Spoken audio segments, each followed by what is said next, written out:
And welcome. I see a few of us are still joining. We are excited to have you guys here today for our March Madness Bracketology 101 with Joe Lunardi, presented by TierPoint and Zerto. We have an awesome event for you guys here today. We're going to start with a 30-minute presentation from our friends over at TierPoint and Zerto. We will then transition into a 60-minute moderated segment with ESPN's Joe Lunardi. Everyone has been muted. We do have a big group here today, so we want to avoid any interruptions. So we just ask that you direct any questions or comments to the chat box. We'll be monitoring that throughout the segment. We do have a lot to get through with Joe, so we'll do our best to answer any questions that may come through there. We had a lot submitted ahead of time, so we're going to try and get those in as well.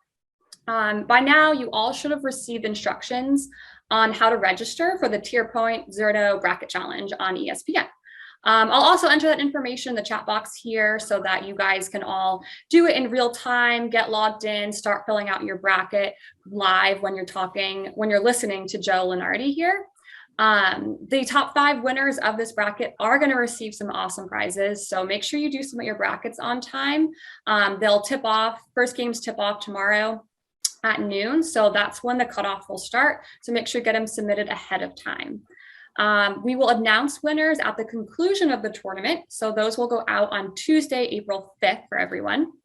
Finally, if you have any questions throughout this event, feel free to chat me directly. I'll be happy to assist with anything that pertains to the event or the bracket challenge.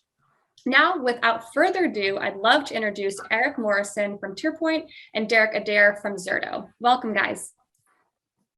Thank you. I'm Eric Morrison, Solutions Architect at TierPoint. Looking forward to speaking with you today and educating everyone a little bit more about what TierPoint does to help our customers. Derek? Yeah, and I'm Derek Adair, Zerto Cloud Architect, working with TierPoint as one of our top providers.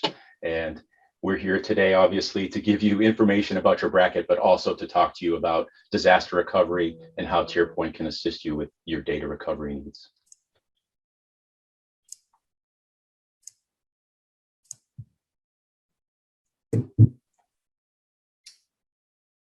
Okay, Derek, can you see my screen? Not yet.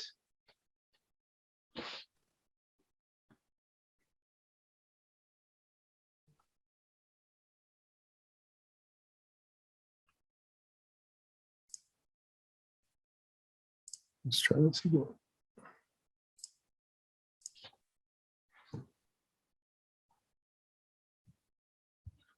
How about now? Can anyone else see the screen? I cannot yet either, so maybe just try one more time, see if it'll go through. It was just working that minute ago. Yeah.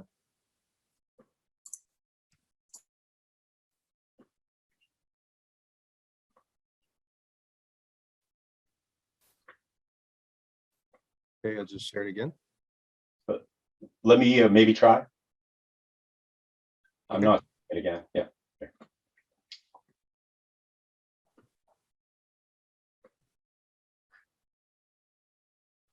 There it is. Okay, and let me just move the video off. So we're good here? We're good.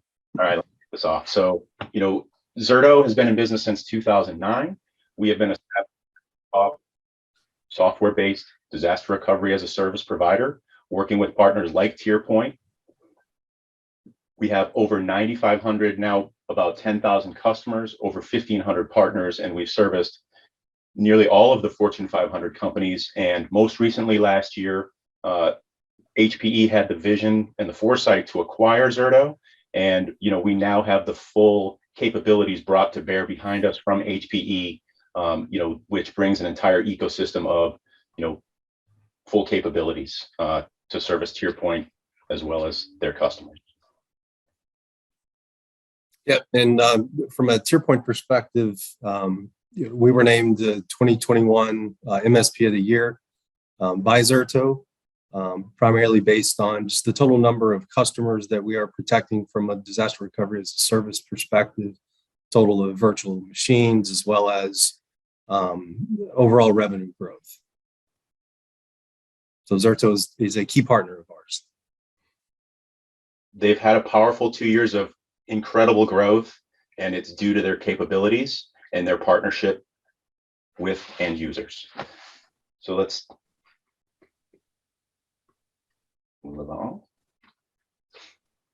Okay, so just taking a look at data first modernization imperatives. These are things that we discuss with customers to make sure that they're aware of. Data is a core asset that you should control. You want to control that in partnership with someone that is highly capable, that performs these actions every single day, and has a very proven track record. So your data obviously is your most important asset. It's your profit center. It's how you do business. It's how you make money. And having someone shoulder to shoulder with you in the multi-cloud era, like a TierPoint, is very valuable in reaching your goals and defining what those goals are, right? When you take care of DRAS, you start to account for all your data. You have to understand where that data comes from, how it's produced. Should we be keeping all this data?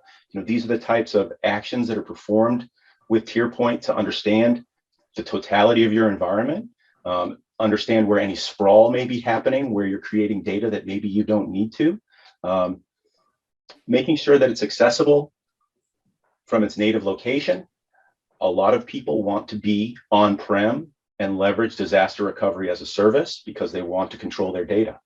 Once they reach that point, they often reach a level of confidence with their service provider where they move their production into their cloud, and they're leveraging the power of a TierPoint to manage their upgrades, manage any types of products that need to be enhanced, replaced, etc. That's all now in the hands of the provider as a service. Derek. Yep. Sorry, I didn't mean to cut you off. I was just going to say that the multi-cloud approach is what we're commonly seeing, right, with our customers these days. Trying to diversify. They'll have a mix of on-prem, the hyperscalers via Azure, AWS, Google Cloud. We're helping our customers achieve that multi-cloud strategy, and a lot of it is powered by leveraging the Zerto technology to allow us to get those workloads where they make the most sense. Mm-hmm. Also, like you said, a lot of times customers will begin leveraging us for disaster recovery as a service. But as they begin to become more and more successful from a recovery perspective, and they get up and running from on-prem and into Azure, a lot of times the next step is just to stay. Once you can prove that we can recover into Azure, AWS, that's usually a key stepping stone to hosting and hyperscalers for the long term. Yeah, that's a great point. An additional point as you're looking at multi-cloud, right, and seeing the opportunities that exist with the hyperscalers, it's not the right home for all workloads, right? Multi-cloud is meant to be putting your applications where they belong, right, as one holistic unit to be recovered, and understanding what those applications do and how they're recovered, automating and orchestrating that with a partner. These are some of the things that we want to have you think about as we, transform into an edge to cloud era.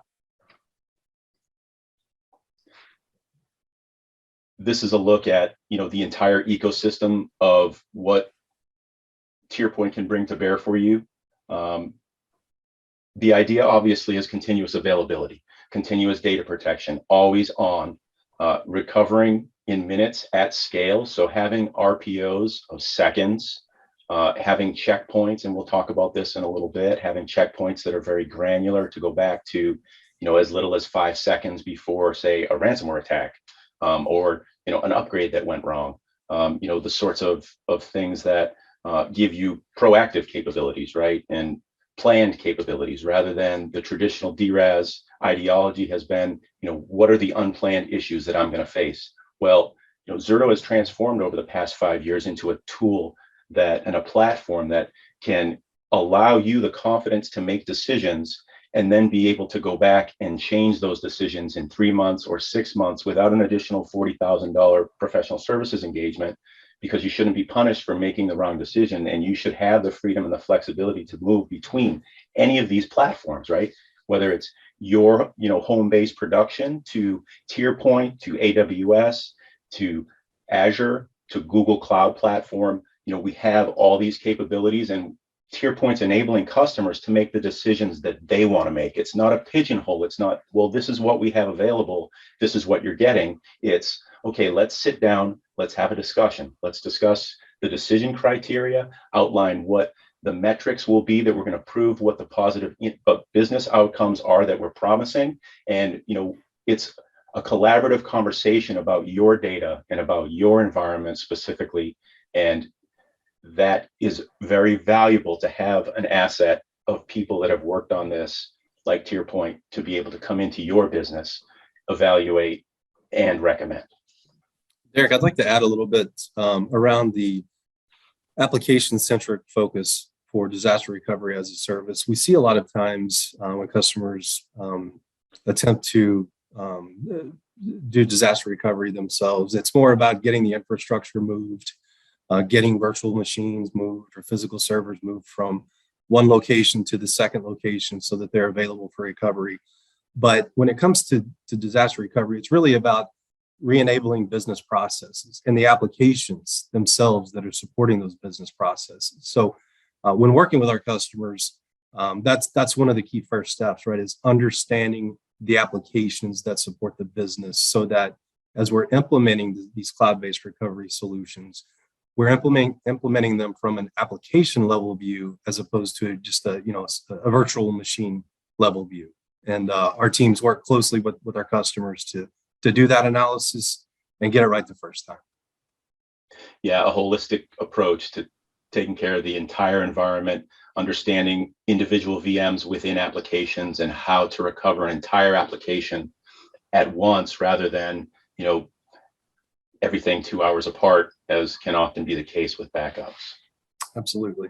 And, as you mentioned backups, the continuous data protection provided by Zerto is really a game changer, right? More of your legacy type DRAS or DR solutions, it may include backup replication, snapshot replication, but this continuous block level replication really resonates with customers to ensure that we're minimizing any potential of data loss, which is the most critical part of their organization. Absolutely.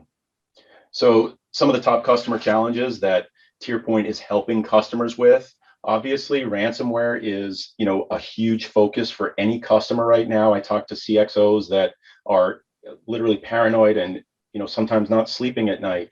And they want solutions. They want to understand that their data is protected. They want to have a throat to choke if something goes wrong. They don't want to be the person that's on the hook for everything.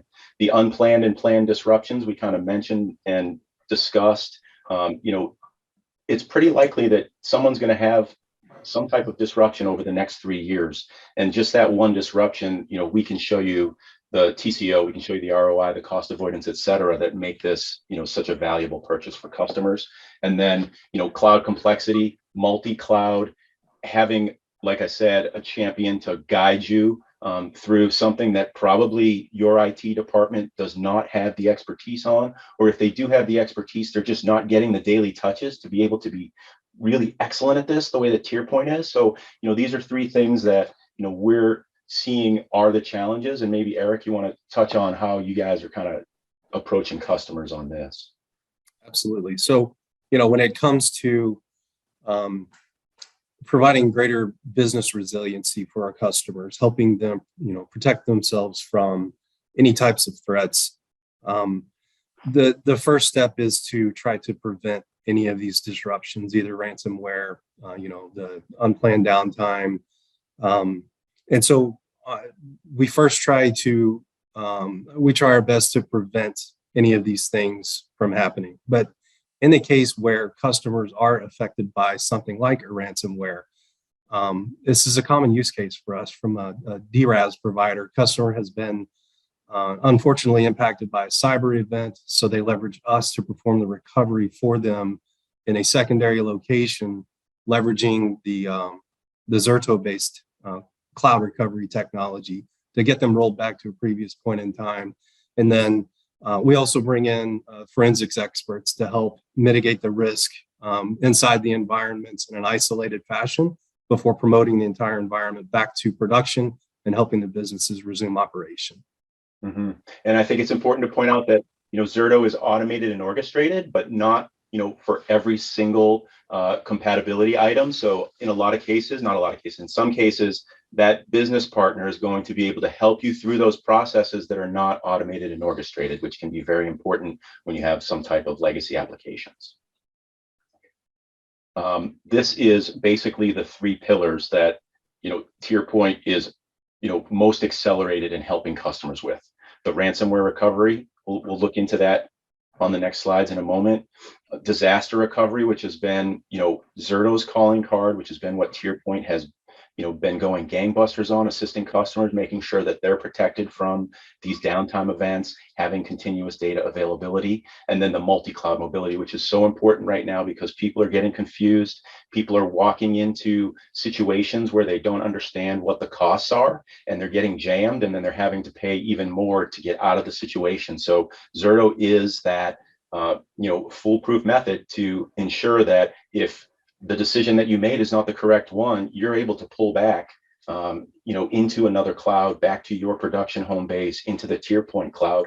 You can see what the cloud economics are in each one. And multi-cloud is meant to be application-based, right? You take your application and you put it on the cloud that it is, most warranted for, whether that's performance, value, whether you have credits on Azure, all of this comes into the data protection, continuous data protection story, that we're talking about.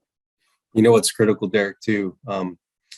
It's important, right, to establish your disaster recovery as a service solution to protect from those things like ransomware or unplanned events. But equally as important is ongoing lifecycle management of your DRaaS solution, and that's one of the key components that we provide to our DRaaS customers is ongoing testing, ensuring that the DRaaS solution is up to date, right, with what the production environments is requiring. Keep up with changes in production, make those same changes in disaster recovery, test those changes on an ongoing basis. So keeping production in sync with disaster recovery is critical, and it also allows our customers to meet a lot of their compliance and auditing requirements by doing the ongoing tabletop exercises. Absolutely. And, this slide kind of walks into what are those proactive prevention and preparation items that can be done in a production environment. And these are the things that, you really want a partner to be doing, right? That, the patching and the updates of a DR system is not typically high priority for an IT department.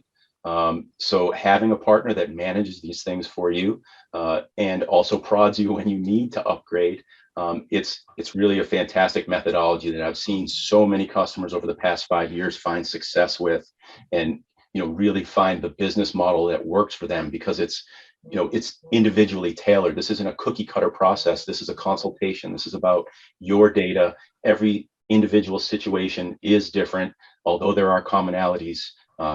Every environment is typically some type of unicorn that has to be managed on an individual basis based on the information that we are able to gather from you. As far as being proactive about keeping your environment secure, ongoing updating and patching with the TierPoint Zerto-based DRaaS solution, our team takes the responsibility on for our customers for ensuring that the target cloud environment is continuously available, is continuously secure, up to date. We do regular patching. All too often we see customers stand up disaster recovery, and it's a repurpose of old production equipment that gets moved to a DR location, and then it eventually falls out of end of life, and then you've got additional security challenges. So that's another area that we really help our customers from a DRaaS perspective. Mm-hmm. Yeah, that's perfect. It's really, ransomware is first and foremost on people's mind and how they're going to recover from an attack. This is sort of the engagement that you need to get to the point that you're comfortable with your profile, your data protection, and how you're going to recover with the methodology, what it looks like. We can, through TierPoint, give you, testing uh, testing validation, a document for compliance that basically outlines every operation that's performed in the environment to be able to make that recovery possible. So, these types of documents sometimes can be used, to run tests on a, quarterly basis, or, even under more frequency than that, to ensure that you're protected. That's really one of the great partnerships, right? Because you're putting your IT team down for an entire weekend if you're doing this yourself, right? It's something that you really don't want to be doing to your, operations teams that you want to be happy. Having a partnership like this, having it managed, having it, automatically upgraded, taken care of, et cetera.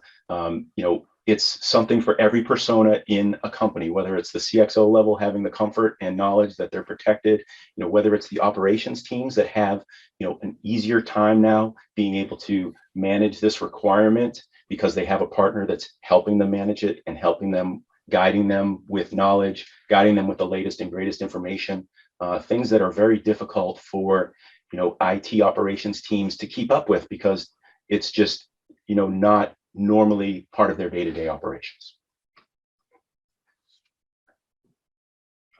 So these are some of the, positive business outcomes, features that we have that customers want. This is what they're responding to. This is what they're reacting to. This is why they're coming to TierPoint for these services. The continuous data protection, obviously, we're going to beat that into the ground, right? We're going to talk about those RPOs of seconds. When I would look in TierPoint's RPOs, they're going to be anywhere from 3 to 12 seconds. So when you're looking at a granular recovery and you're going back from a ransomware attack, you can go back to 5 seconds before the attack once you check the log. So, these are the types of advantages that customers are seeing. And we talked about, the non-disruptive testing and reporting that can be done in your environment, the analytics and compliance reporting, and then those simple orchestrated workflows, having, a run book with TierPoint, understanding exactly what operations are going to be performed when there is an issue, having all that in writing, having it in a contract, you're protected.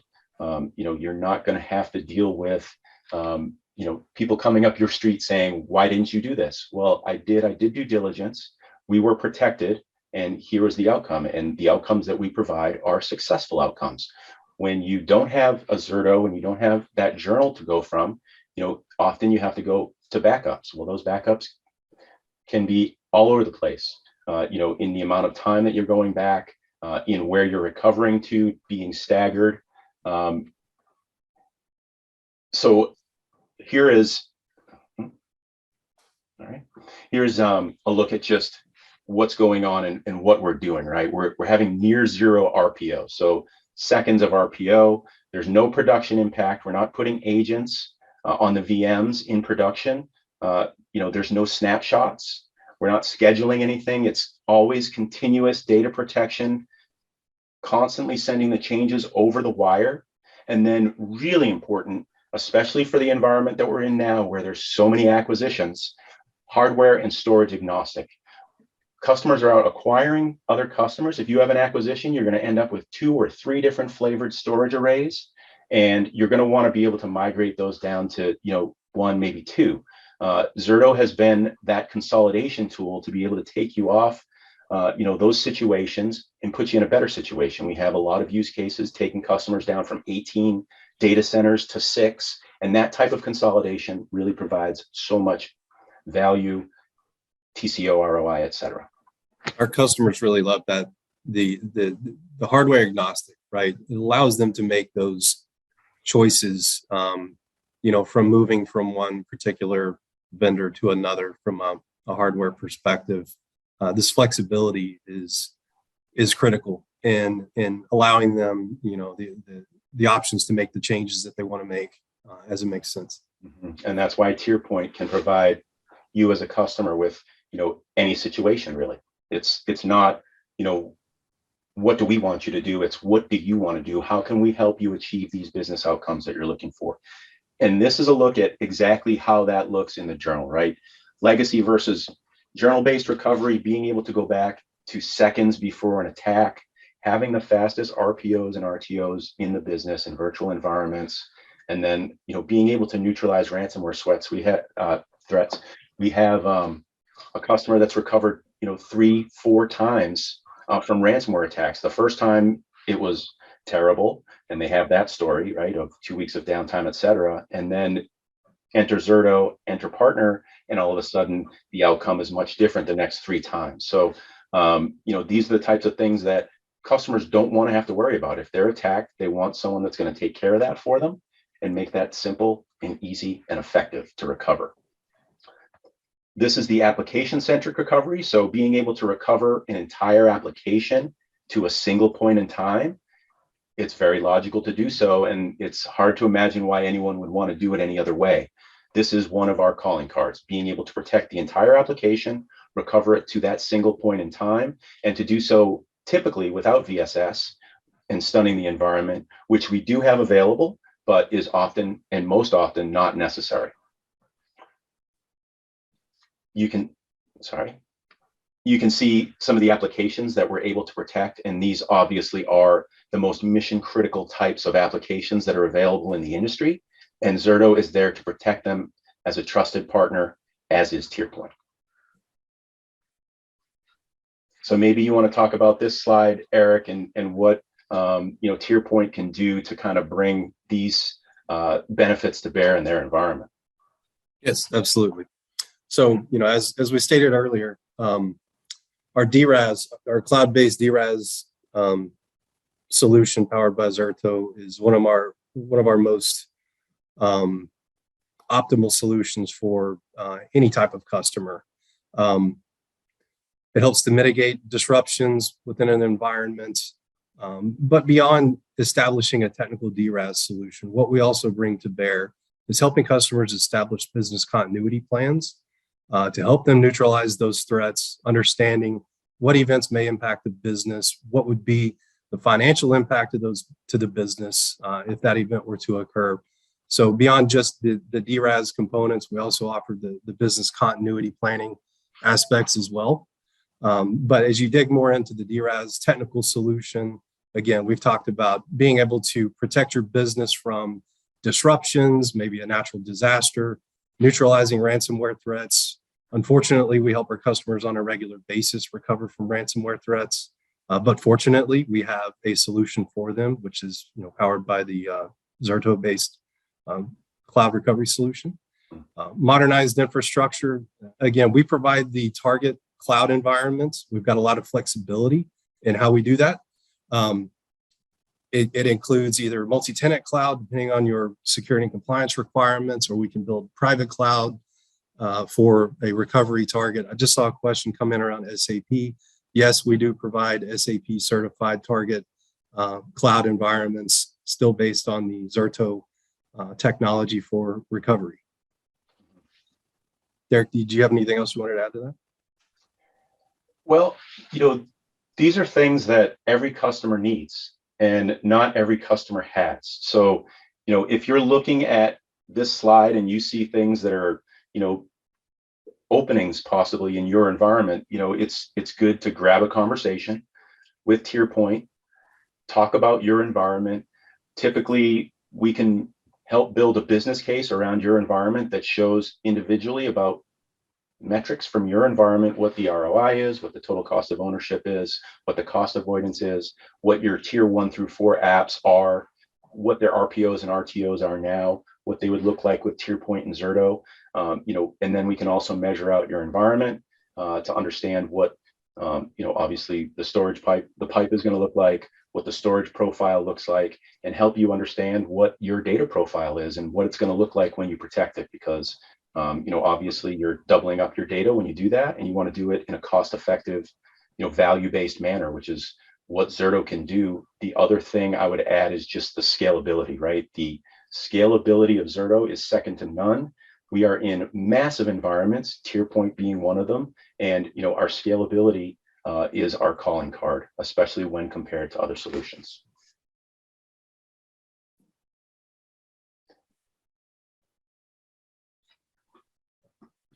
And that is our presentation. Thank you, everyone. Yes, thank you, everyone. I think we're ready to turn it over to Jordan. Yes, thanks very much, Eric. How's everyone doing? Welcome. We are on the eve of March Madness, and I know we're all looking forward to that, and also translating some of the knowledge that we are or that will be bestowed upon us by the one and only Joe Lunardi today. So, without any further ado, I will mention actually that we've just added the link for the TierPoint and Zerto bracket challenge to the chat box right now. That chat box will not only be a reference for access to the pool, the bracket pool, but will also be where you can enter questions as we go through the tournament with Joe. So as I was saying, without any further ado, let's bring on Joe Lunardi. So Joe is known as the godfather of bracketology and is a resident bracketologist at the worldwide leader, ESPN. He, like I said, is the inventor of bracketology and has been projecting the NCAA tournament field for ESPN.com since its inception. His appearances from his bracket bunker, which you can see behind him there, have become a staple of ESPN's college football or college basketball broadcasts. Prior to starting full time at ESPN, Joe spent more than 30 years as the head of communications and marketing for his alma mater, St. Joseph's University. He's also a published author now, having published Bracketology, March Madness, College Basketball, and the Creation of a National Obsession last year on his bookshelf there. And we're lucky enough to have him join us today to talk about this year's tournament. So Joe, welcome. Thanks for joining us. And we're really looking forward to the next little while with you. You are still on mute. I think we might have to adjust Joe's settings. Sorry about that. Joe, you should be able to unmute yourself now. Any luck? Usually only my wife and daughters are able to do that. Hey, here you go. Living proof that you don't have to be able to read a book to write one. And, let's just talk about where we are, which is maybe one of the best days of the year. A, we're on St. Patrick's Day Eve, and B, St. Patrick's Day coincides with the start of the main bracket of the NCAA tournament. And C, I'm told, and I only know this anecdotally, I'm told that quite a few of my friends will be going out to places they haven't been permitted to for a couple of years to sample the many varieties of micro-brewed ginger ale and watch the teams that they have illegally wagered on over the next 96 hours. So yeah, it's a pretty good time to be a bracketologist. It sounds like a morally upstanding couple of days that we have Indeed. On our hands here. Indeed. Yes. So for those of you who are intimately familiar with Joe's work and those of you who are just becoming more familiar now, Joe, of course, will weigh what you could call conventional wisdom in terms of tournament projections and actual results come tournament time. But he also, like I said, is the godfather of bracketology. So there is more of a quantitative look into how this field comes together and who will ultimately have success in this year's tournament. So I'm going to start with a question just regarding methodology. In terms of things that the conventional analysis will take into account, things like experience, coaching, upperclassmen at the guard position, success in a conference tournament. Do you lean on those as well as some of your own metrics, or how does your methodology bring together both the qualitative and quantitative inputs? Well, let's look at it first from the front end, which is the part that I'm actually allegedly an expert in. The front end meaning the teams that make it into the field, as opposed to the handwritten ones who we guess will advance in the field. In terms of the front end and the selection and seeding process, data is significant. There's no getting around that. I've called bracketology an art and a science, which I guess is code, Jordan, for the qualitative and the quantitative parts of the process. And there's no doubt that data creates what I would call the menu of teams from which the 12 members of the selection committee can order, right? In all of the various ranking systems, 1 to 358, they might argue about team 60 versus team 75, but they're not going to argue about team 60 versus team 275. Yep. Right. So data for them and by extension for me, because I'm simply mimicking their process. Data compresses the 358 down to maybe the 75 or 80 that are realistically in the hunt. After that, it's a question of, I think, personal preferences and the qualitative side. These committee members, like me, watch a few games during the season, a few hundred games, perhaps, and they form their own judgments about, hey, I like this team, I like their style, they seem to be, poised in close games, whatever the case may be. That's when we get into personal preference.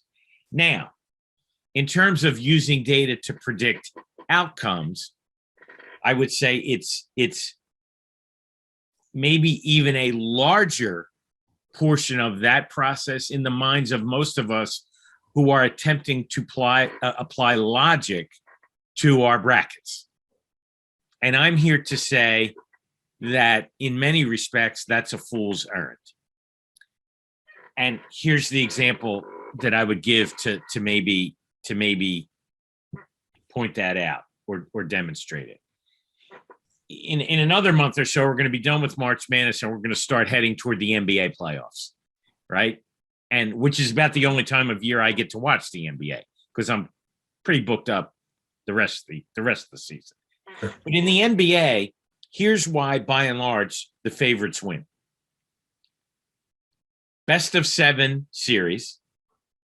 Also, a 40-minute game, which is 20% longer. Mm-hmm.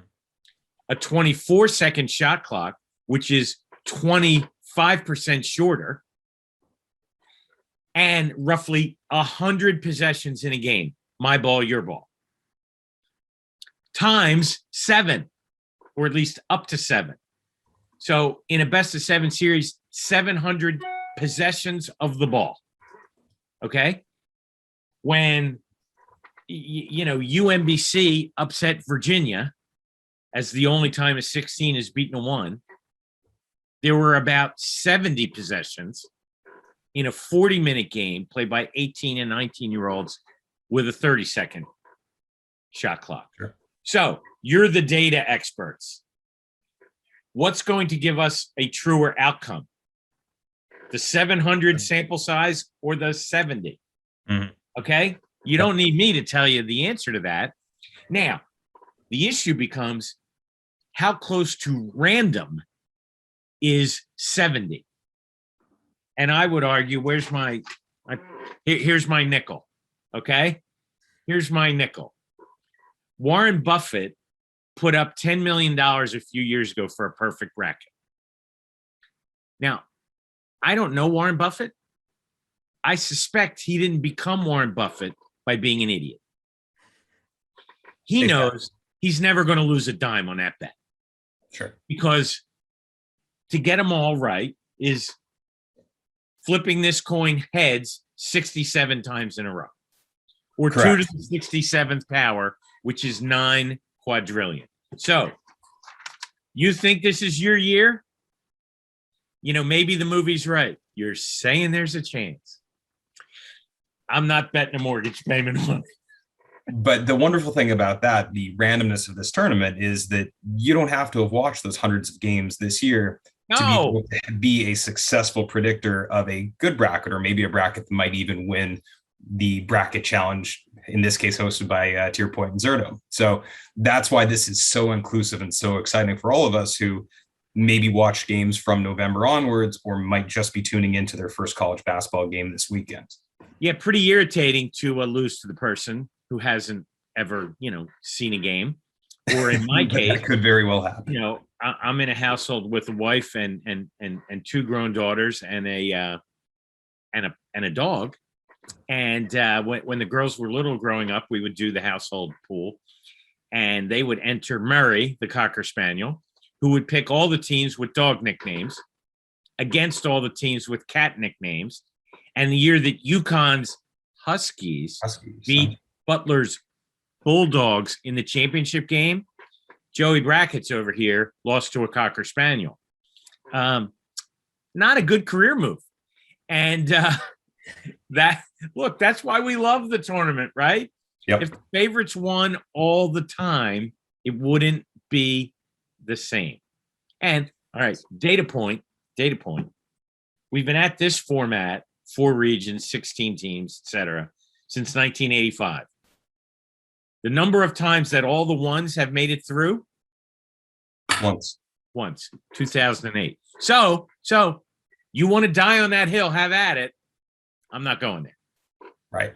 With that said, though, each region has a number of key storylines. There are some, whether it be data points or some more traditional observations that we can make about the various teams involved in the tournament that hopefully can inform our decision making when we come around to filling out our brackets sometime between immediately following this event and then noon Eastern tomorrow when we have tip off in the first game.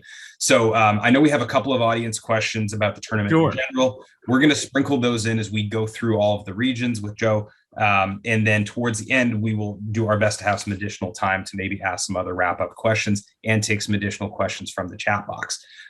So we've spoken a little bit about methodologies. Hopefully that gives everyone a little bit of a basis for where we're coming from as we go through these regions. Usually the best place to start for one of these tournaments is with the number 1 overall seed, whatever region they happen to be in. This year, the number 1 seed is the same as the number 1 overall seed last year, and they find themselves headlining the West region. That would be the Gonzaga Bulldogs. So for everyone that doesn't recall, Gonzaga made it to last year's championship game, only to really get the doors blown off them by Baylor in what was pretty unexpected. But Gonzaga is back. They're the top team in the country as it currently stands, and the favorite to win it all this year. Joe, are there any observations or even data points that you might point to this year's Gonzaga team being potentially better built for a championship run than last year's, or are they a little bit further behind in terms of pure talent? I think they're comparable in terms of pure talent. I think the difference is the gap between Gonzaga and the others near them, their closest pursuers, is not as great. This year, both Gonzaga and Baylor actually using the most common metrics that I do to help seed the teams, and which I think the committee leans on as well. Gonzaga and Baylor had separated. And the fact that they ended up being the last 2 standing was not a real surprise to anyone. Sure. This year, if you want to say you're 1 and 2 are Gonzaga and Arizona, and that's certainly how the committee viewed it, the gap is not as wide. So, data and just common sense would tell you that the chance of the number 1 and the number 2 teams in the committee's eyes, and in the eyes of pretty much everyone, of them being the last 2 standing is smaller. Yeah. That doesn't make Gonzaga a bad bet. They're my pick. But if they don't win the last game, or even if they lose a game somewhere along the way before that, like, I'm not going to consider it, like UMBC beating Virginia, right? Sure. It's not going to be, well, unless they lose to Georgia State. But I got to tell you, Georgia State should be a 14 or a 15 by data. Sure. So even that won't be as great of an analytical upset as we saw in 2018. You'd woven Arizona into the conversation with Gonzaga, and Phil in the chat just made a great point that the turnaround at Arizona has been cued by new head coach Tommy Lloyd, who was an assistant at Gonzaga. Aside from the international recruiting that we've seen at Arizona, particularly for this year's team, what other similarities do those 2 programs have? And from your standpoint, how has Arizona turned things around so quickly from being a program in disarray last year? Well, it starts by being really, really, really elite at, I think, kind of a fundamental skill that gets overlooked at this time of year, and tongue firmly in cheek at this point, putting the ball in the basket. That would seem to be really pivotal to success in this sport. They play a style that results in a lot of transition opportunities, meaning fast breaks and layups. Layups are high percentage shots. by definition. And by playing faster, they get more possessions with the ball. And that allows their skill and their speed to separate, if you will. Yeah. And that's right out of the Gonzaga playbook. Gonzaga last year was one of the elite offensive teams of my professional lifetime. This year's isn't quite there, but they're better defensively, right, in part because their rim protector is 17 feet tall and doesn't have to jump to dunk or block your shot, or so it would appear when you're watching them. And a week ago, I had a chance to stand next to Chet Holmgren at the WCC tournament, and I have to say, he's really quite sizable. He would also, like, a light breeze would blow him over. But I mean, I saw him block a 3-point shot from the foul line. Like, that should be impossible. And that's hardly an exaggeration. It was at that moment I decided I was picking Gonzaga. So all the analytics went out the window, and I went, man, nobody can score on that kid. Right. And so I guess with that kind of length, that doesn't necessarily mean that a good counterpoint to that is height per se. You're not necessarily going to choose the tallest team to maybe be a dangerous opponent for Gonzaga, but might physicality come into the picture when looking for a team within the West region that could beat Gonzaga en route to the Final Four? For sure. I mean, look, as he gets older, whether it's in college or the pros or some combination, I imagine someone's going to buy him a milkshake here and there, and he's going to fill out and become a real problem. But you know, in the meantime, I've seen him get shoved out of the way and still reach around and dunk, or reach around and block a shot. Like when God gifts you with, you know, kind of extraordinary extremities, for lack of a better term, like, he can be out of position and still ruin your day. Sure. And does quite often. Yeah. As a freshman. Exactly. Like I try to think, what did his prom picture look like? Like, it's you just, wouldn't have to go back too far to see it, though. It's just, and did he have to have 2 dates, like one on their shoulders? Like it's crazy to think about. Right. I never had that problem. I'll just leave it at that. Well, at least on record, Gonzaga's your pick to make it out of this region. But I'll tell you, Texas Tech, for all the great offensive metrics of Gonzaga and some other teams, Texas Tech's, you know, preventing points is also effective, and they're really good at that. Sure. So that if that's the Elite Eight, and that's my, you know, kind of current leaning, that has a chance to be the game of the tournament. Right. And then looking at the rest of this region, are there any other upset specials that you want to point out to the audiences? I think more so than anything, one of the really wonderful aspects of the tournament is there's a lack of predictability, as you mentioned earlier, and that translates into some pretty notable upsets. Is anyone primed for an upset in this region? All right, well, let's picture a very skinny limb of a tree and a less skinny Joe Lunardi tippy-toeing out on it with the following statement. I think Davidson is going to win 2 games and end Coach K's career, or certainly is capable of it. And it would not surprise me if it were to come to pass. What about Davidson makes him dangerous, not just for Michigan State in the first round, but for potentially an even higher regarded opponent like Duke? Older, high percentage shots, effective shooters at every position,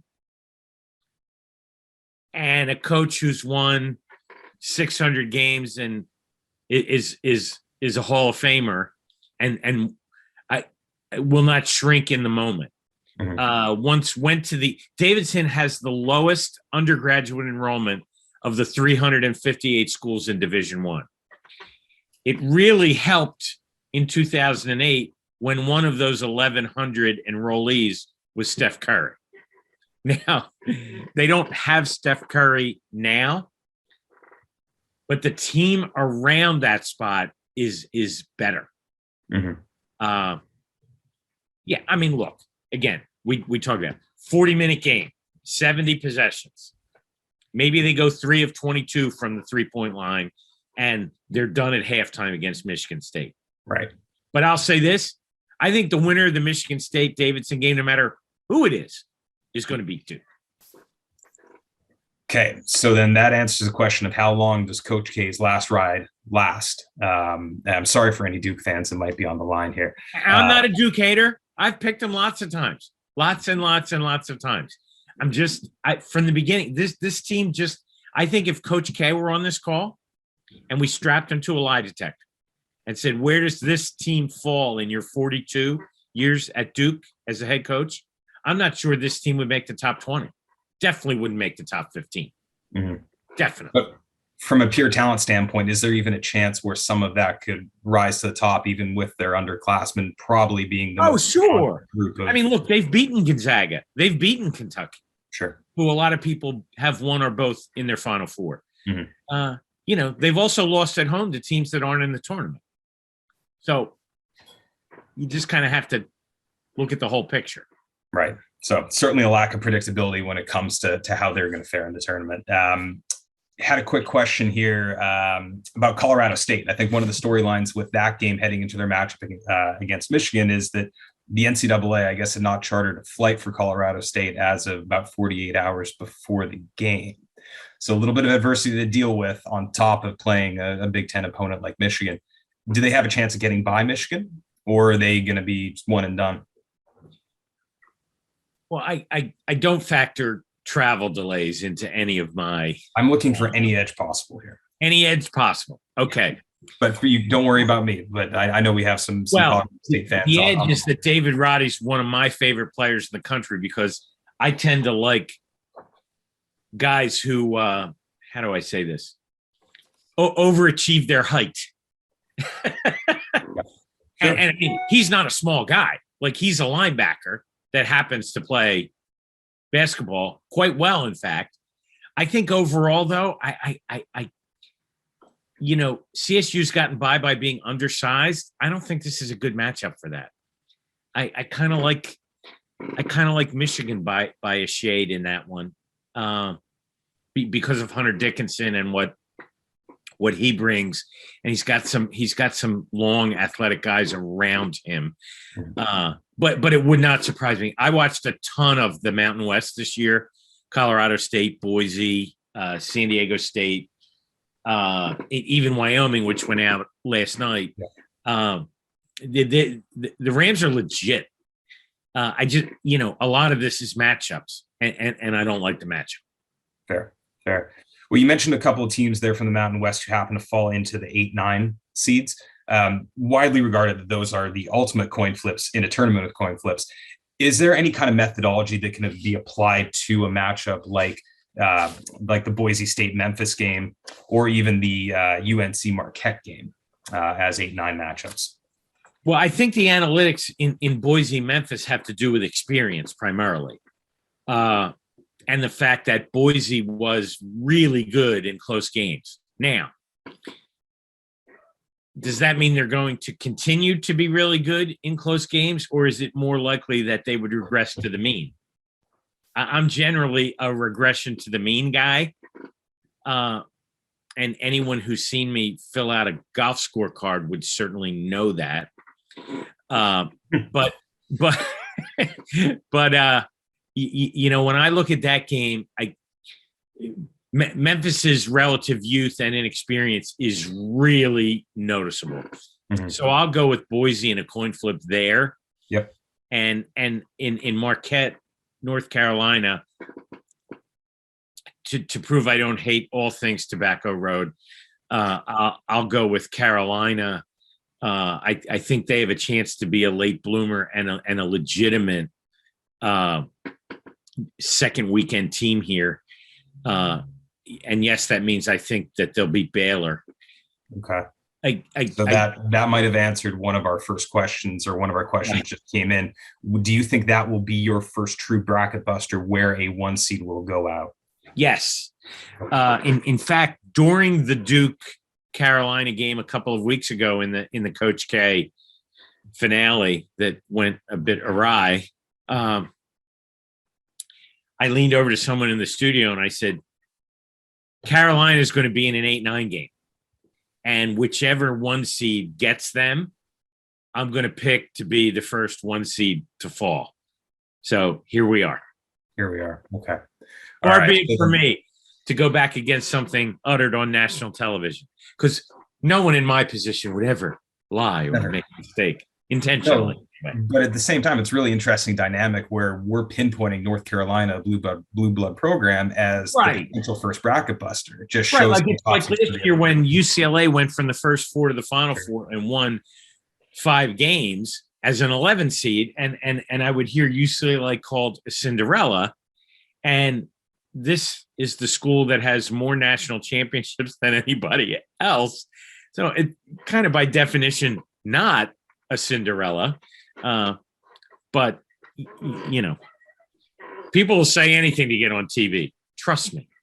And if there's an 8 beside the name, or even in certain cases double digits, then in that year that's considered a Cinderella. So we can roll with that. One more question from Henry coming in about those 8-9 matchups. So TCU Seton Hall. Henry mentioned he's a childhood friend of Jamie Dixon, and so there's, I guess, added interest in that game. Thoughts on that 8-9 matchup and who might come out on top? First of all, Henry has excellent taste in friends. Jamie's a terrific guy, and it might simply be the fact that I also consider Jamie a friend, that I'm picking TCU in that game. But like, that one's a complete rock fight. Neither of those teams is, aesthetically pleasing like the one that the winner's going to lose to in the next round, and that would be Arizona. First team to 50 wins, and I'll flip a coin and say it's TCU. So that might be one of those games where you're watching other action, and then when you get that alert on your phone saying it's 5 minutes left in the TCU Seton Hall game, that's when you tune in for a close finish. Either that, or you could come to the bunker and have 4 screens up and watch them all at the same time. Sounds like a social media prompt for everyone to take pictures of their setups and maybe share it somehow within the bracket challenge. That's exactly right. There you go. Awesome. All right. So we're going to move on formally to the South bracket. I see some questions already about 5-12 upsets. Those will probably come up in conversation for the remainder of the region. So we've already touched on Arizona a little bit earlier as the headliner of this bracket. And certainly the connections to Gonzaga there are obvious. There are a number of dangerous teams in Arizona's region here in the South. One that certainly underperformed last year with the first round exit was Illinois. They possess the same kind of strength and size inside that a team like Arizona might. Are they dangerous enough to be a team that could go into the Elite Eight or maybe beyond? Illinois. Yeah, I'm going to pick them in the Final Four, actually. I've been wavering all night on Illinois or Tennessee in that bracket, and I woke up to a vision of Kofi Coburn imitating the Empire State Building, and decided that I was going to go with Arizona as the second 1 seed to not make it through, which is about average, by the way. And I was going to go with Illinois. Arizona actually won at Illinois earlier in the year when Illinois wasn't at full strength. So I think that, they might be kind of licking their chops at a chance to avenge that one. And you mentioned Tennessee is another dangerous team in this region. What about their makeup makes them either dangerous to take out in Arizona or potentially in Illinois?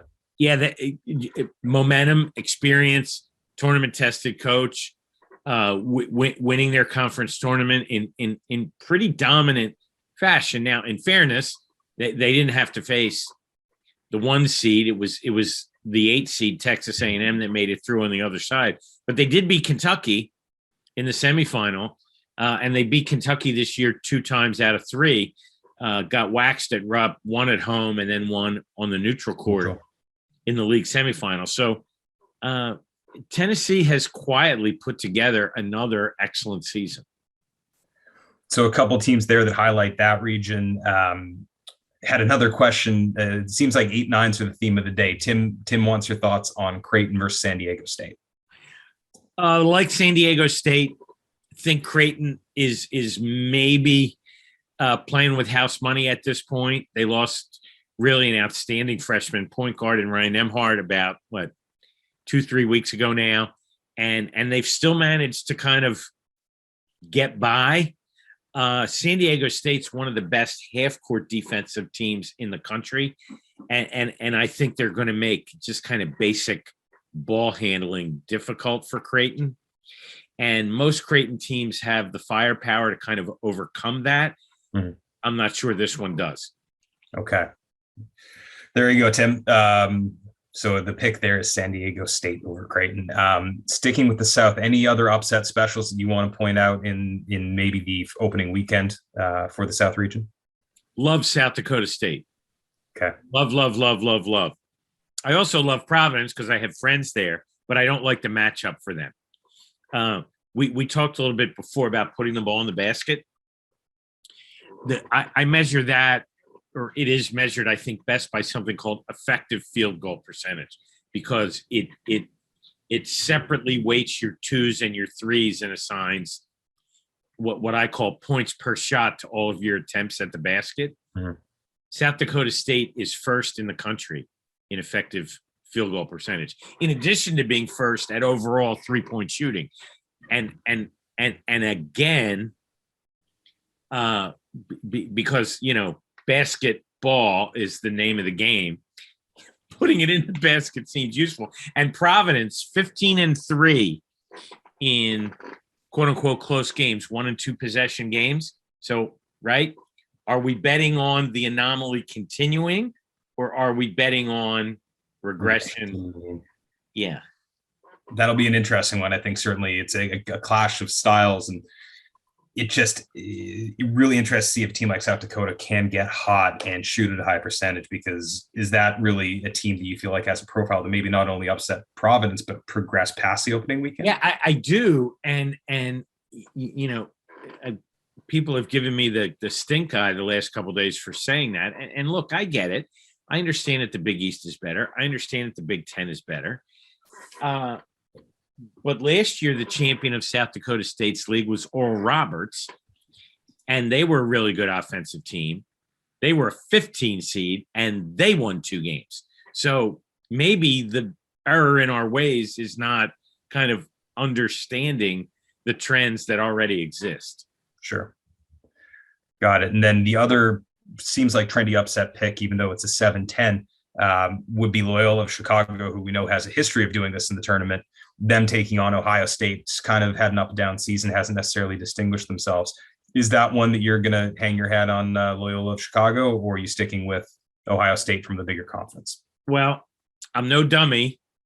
I got an email yesterday from Sister Jean, who frequently shares her scouting reports, and she gets my bracket updates and has been in touch for the last week or so because, Joseph, I need to make my travel plans. And, my 47 years of Catholic school have taught me that, staying in good graces with the nuns is very good. And we do not want to anger the bracket gods at this time of year. And I can still hear my mom in my ear from grade school, saying, those dear women have dedicated their lives to your education. And I'd be like, but she made Jimmy's ear bleed. And my mom would say, well, she must have had a good reason.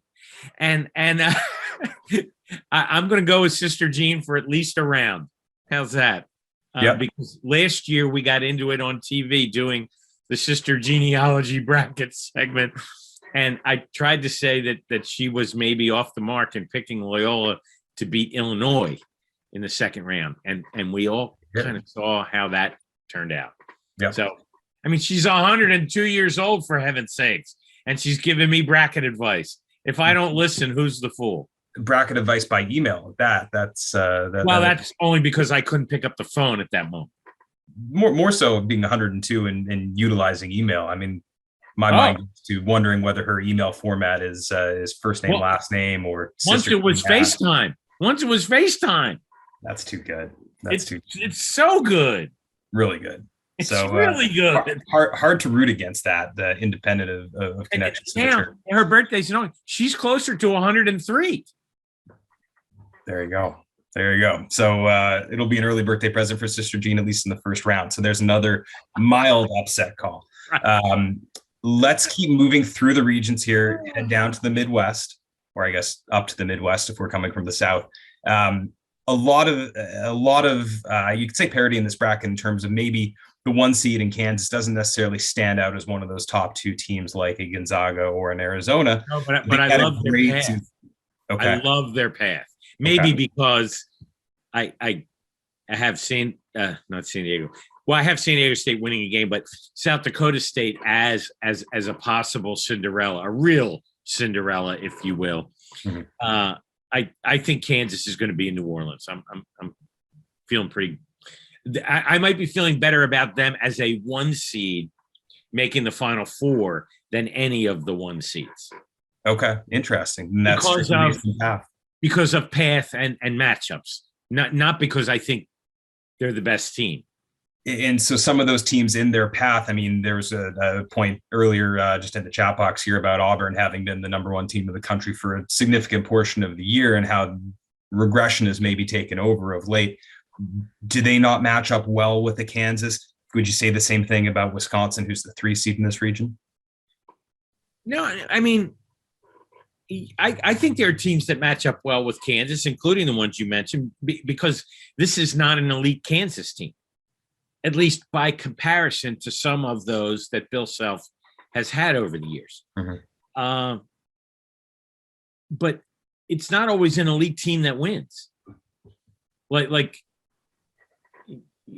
it all. I mean, usually champions now do have an NBA player or 2. Right.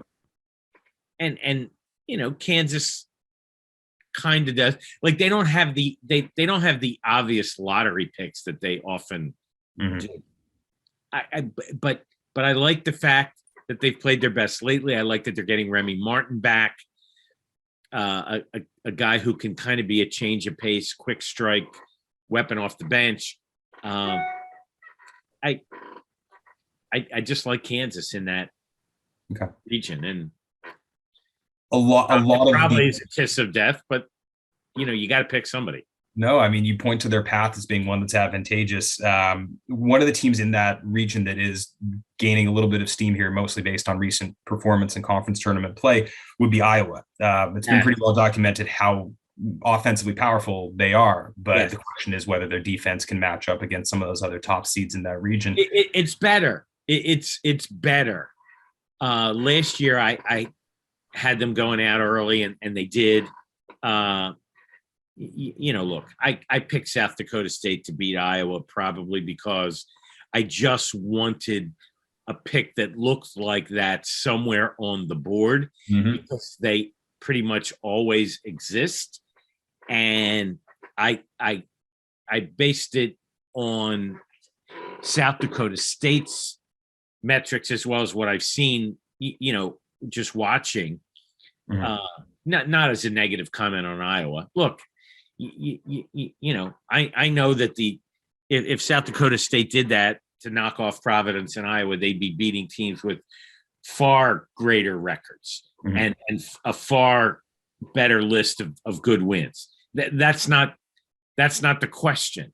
Right. We're not trying to determine which team is better or which team would win, as we said earlier, a best of 7 series. We're trying to determine where the anomalies are in small sample size events, because that's what every one of these games is. Yep. The bottom part of this bracket, bottom part of this region, I should say, features an Elite 8 team from last year who some might say has underperformed thus far, but you saw the success in the tournament last year with USC. They play a Miami team that seems to be playing pretty good basketball coming in. Is that a USC team as a 7th seed that's really primed for an upset in the form of Miami coming on strong late in the season and then beating a team that made it to last year's Elite 8? Yeah, in short, yes, I do think they're primed for an upset. I don't think they've underachieved this year. I think they overachieved last year. And they had an elite player to carry them. And because of Evan Mobley and because of their draw a year ago, I picked them to go to the Elite 8 and lose to Gonzaga. I actually thought in a better draw that they could have made the Final Four with Mobley. Mhm. They don't have that singular. I mean, they might have 7 or 8 more Mobley still, but they don't have the singular, guy. Look, here's something. I don't know that this is a metric or an analytic or just simply like good old boy thinking. In what figures to be a really, really, really close game, 72-71 with 38 seconds left, which team has the best player in that matchup in that moment? That's not a bad way to go. Certainly for those 7-10s, those marginal upsets. Yeah, look, if I have Michael Jordan and you don't, you could be John Wooden and I could be Joe Lunardi. But if I need a basket, I'm probably going to get it more easily than you will. Just because. What's the saying? It's not the X's and the O's, it's the Jimmys and the Joes. If I got the best Jimmy in the gym, Jimmy Chitwood, right? Hoosiers, that's not a bad strategy. And I just don't think USC has that kind of transcendent talent this year. Right? They're just regular good. Okay. And Miami's regular good. Like if that was a best of 7, it would go 7. Right. Okay, so that's another true coin flip there. Oh God. Question from Michael Kearns here. Just going back up very quickly to the West region, UConn's been spoken about as a team that might be pretty dangerous this time of year, has been playing their best basketball of late, but their second round matchup would be against Gonzaga. The question's actually about their first round matchup with New Mexico State. Does New Mexico State bring anything, would be it structurally, talent wise, that would make you think that they are an upset candidate to take out UConn? They've been knocking on the door for quite a long time. They've won, I don't know, like maybe 10 of the last 12 bids or something from that league. But no, I don't like this matchup for New Mexico State. I actually thought, through last week that UConn was a Final Four dark horse. But, had they not landed in what would be a regional with Gonzaga, I think I'd have them going further. But in the evolution of UConn's program, which has included 4 national championships in the last 25 years. Including the one chosen by your Cocker Spaniel. Indeed. Yes. Indeed. Yeah, we took his UConn little chew toy away after that. No, I don't think they're beating Gonzaga in the Sweet 16. Okay. I think Danny Hurley will compete for Final Fours at Connecticut. I don't like their draw this time. Fair enough. I know that dictates a lot. You already mentioned Kansas is your pick to come out of the Midwest. And so with that, let's go down to the final region here. That would be the East. We already spoke about Baylor a little bit, injury concerns, inconsistency. That obviously weighs into your prediction of them being the first top seed to be taken out of the tournament, in this case by UNC, provided that UNC gets by Marquette. We spoke a little bit about North Carolina and how impressed you were by the performance they had in Coach K's final game at Cameron Indoor. Looking elsewhere in the bracket, we have another team that was a Final Four team. I believe the East is the only region with 2 Final Four teams from last year, and that's UCLA. They're seeded as the 4 seed. There hasn't been a lot of talk about a potential upset against Akron in the opening round. But then just looking at the bracket, there seems to be a lot of talk about St. Mary's and them being a team that could knock off UCLA. What is it about St. Mary's that might pose issues for an experienced team with Final Four pedigree like UCLA? Tempo. And believe it or not, St. Mary's is even more experienced than UCLA.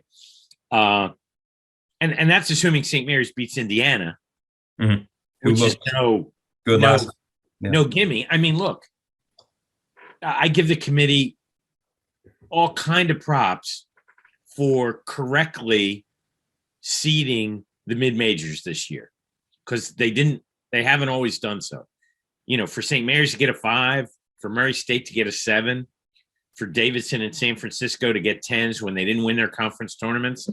There was a time not all that long ago where teams like that would get, kind of kicked to the curb as 12s and 13s. So I applaud the committee for recognizing the overall excellence of those teams this year that I just mentioned. I do think St. Mary's will beat Indiana, but it will not be easy. I just don't like Indiana having to fly through the night from Dayton to Portland to try and get ready against a team that is not one you can just show up and beat. Like St. Mary's is intricate, and one bleary-eyed practice day, I just don't see that being enough. Yeah. So I like St. Mary's to win 2 games. I also know that they've been trying to play UCLA for over 20 years, because actually St. Mary's has been the winningest team in California during that time, and UCLA will not play them because, well, frankly, they don't want attention called to that. Interesting. I love UCLA. I think they're going to be primed. Okay. All right. And that's actually, it's an interesting point, because a lot of the conversation about UCLA is that well coached, they slow it down, and they're experienced. Yeah. So with St. Mary's, they're even better at it. Yeah. Okay. So really slow beats pretty slow. Well, really slow and efficient, plus just stifling defensively. Okay. I mean, look, UCLA's got runners and jumpers, and St. Mary's has some runners. They don't have many jumpers. Okay. So look, if UCLA wins, it's not going to surprise me, but I think that's a coin flip. Interesting. Okay. So it would be a 4-5 if that were to come together. Right. Just a quick question from Tim here as well. And I know we're bouncing back to the Midwest, but Wisconsin has been certainly a lot of headlines, at least in terms of the Big Ten, certainly with a top quality player, not just within the conference, but also nationally. They're headlining their team. Do they have what it takes really to go deep in the Midwest or potentially get to the Final Four? Yes and yes. And in particular, because of their path, they got Milwaukee as a first weekend site, which is a bus ride. Okay. No. And then Chicago is the second weekend, which, given what we're hearing about some of the NCAA's charter flight arrangements, and I'm told by someone on the inside that it's not poor scheduling, it's a shortage of planes and crews. Interesting. Okay. That's creating this. Because remember, they're not just flying around 68 men's teams, they're also trying to get 68 women's teams to all the right places. And that can't be easy. And it's just not our personal flights are getting delayed too. It helps add perspective for business travelers. Yeah, indeed. Yeah. So, if Wisconsin can have 2 bus ride sites, that might be pretty good. And look, their fans have been buying up the tickets in Milwaukee since October in the hope that this would happen. Yeah. So then in terms of with certain games where you're looking at what could be a coin flip matchup, is it worth looking at where that game site happens to be if travel has been involved, just those little I think setting is the great equalizer here. Okay. Especially in the early rounds. Like there's going to be a game tipping off in Portland tomorrow, I think at like 10:40 in the morning local time. Now, if that's like an East Coast team, I didn't look at what the exact, but like look at that kind of stuff. Yeah. Like they're going to be playing in a building that's going to be 3/4 empty, probably cold or chilly, with brand new tight rims, and a new floor, refs they've never encountered before. I mean, look how quickly Wyoming got in foul trouble last night, and how quickly their coach got teed up for being out of the coach's box. Things that would just never happen in a regular season setting. And one of the reasons they happen, and a lot of people don't know this, is the referees are also competing. they're getting graded on every call by officiating supervisors.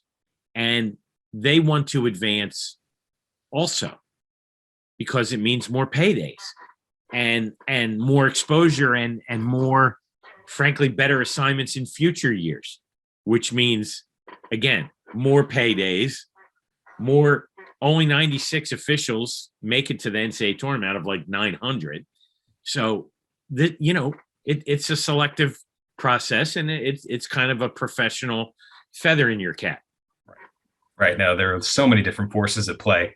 Yes, I think even for this type of conversation, even for people that have watched a tournament for decades, just understanding some of these complexities is actually just really, really interesting insight.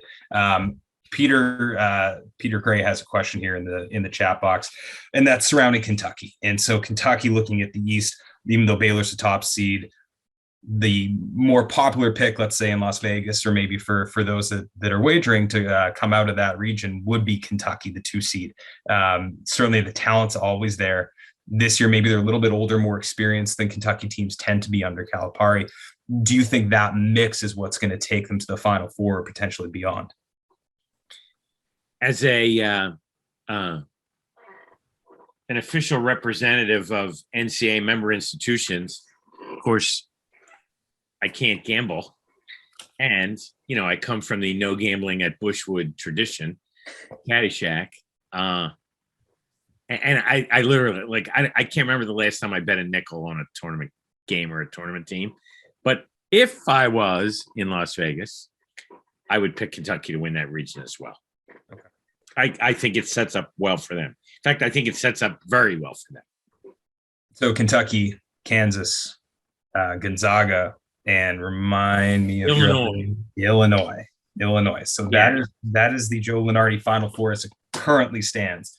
That's not going to change now because I have to post it this afternoon on the ESPN Tournament Challenge because they put me in all these groups so that why just embarrass yourself in the family pool, when you can embarrass yourself multiple times on a national website? It's the blessing and curse of being a public figure, especially at this time of year. Well, I'd like to think that being a public figure ends at noon on Thursday when the ball goes up.